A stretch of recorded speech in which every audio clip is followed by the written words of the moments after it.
విజయనగరం జిల్లా పూసపాటిరేగ విశాలాంధ్ర విలేకరి పి గోవింద్ పై హత్యాయత్నానికి పాల్పడిన గుడివాడ కృష్ణను తక్షణమే అరెస్టు చేయాలని Madhurawada journalist welfare association demand చేసింది. ఈ మేరకు శుక్రవారం సాయంత్రం స్థానిక జీవీఎంసీ జోనల్ కార్యాలయ ఆవరణలోని డాక్టర్ బిఆర్ అంబేద్కర్ విగ్రహం వద్ద జర్నలిస్టులు నిరసన చేపట్టారు. కార్యక్రమానికి ముందు అంబేద్కర్ విగ్రహానికి పూలమాలలు వేసి నివాళులర్పించారు. ఈ సందర్భంగా అసోసియేషన్ ప్రతినిధులు మాట్లాడుతూ పూసపాటిరేగలో జరిగిన భూ అక్రమాలపై వార్తలు రాసినందుకే స్థానిక రాజకీయ నాయకుడు గుడివాడ కృష్ణ కక్షగట్టి గోవింద్ పై కర్రలతో దారుణంగా దాడి చేస్తారని మండిపడ్డారు. దాడికి సంబంధించిన వీడియోలు, ఫోటో ఆధారాలు స్పష్టంగా ఉన్నప్పటికీ పోలీసులు అతడిని అరెస్టు చేయకపోవడం శోచనీయమన్నారు. సదరు నాయకుడిని తక్షణమే పార్టీ నుంచి బహిష్కరించాలని వారు డిమాండ్ చేశారు. రాష్ట్రంలో జర్నలిస్టులకు రక్షణ కల్పించడంలో ప్రభుత్వం విఫలమైందని, ఇది రౌడీయిజంతో కూడిన మీడియా స్వేచ్ఛపై దాడి అని విమర్శించారు. గత 10 ఏళ్లుగా పెండింగ్ లో ఉన్న జర్నలిస్టుల దాడుల నివారణ కమిటీలను రాష్ట్ర ప్రభుత్వం తక్షణమే పునరుద్ధరించాలని కోరారు.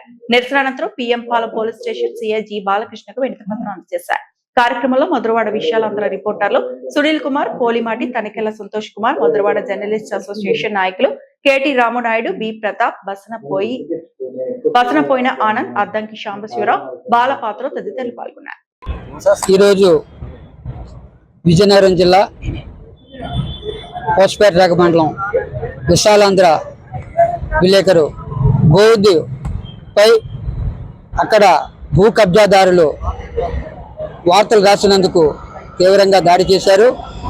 వారికి సంఘీభావంగా ఈరోజు ఈ ఆందోళన నిర్వహిస్తున్నాం మధుర ప్రెస్ క్లబ్ ఆధ్వర్యంలో.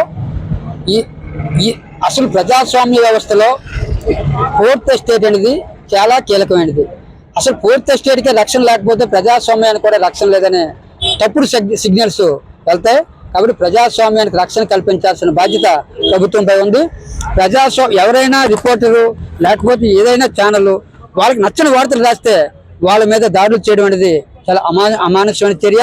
ఎవరైతే గోవింద్ మీద దాడి చేశారో వాళ్ళ మీద ప్రభుత్వం వెంటనే చర్యలు చేపట్టి హత్యాయత్నం కింద కేసు నమోదు చేసి వాళ్ళని కఠినంగా శిక్షించాలని, అదేవిధంగా ప్రెస్ కౌన్సిల్, మీడియా కమిటీ వెంటనే స్పందించి గోవింద్ కుటుంబానికి అండగా నిలవాలని, ప్రభుత్వం కూడా జర్నలిస్టులకి రక్షణ కల్పించాలని, ఇటువంటి పునరావృతం కాకుండా రక్షణ చర్యలు చేపట్టాలని చెప్పి ఈ సందర్భంగా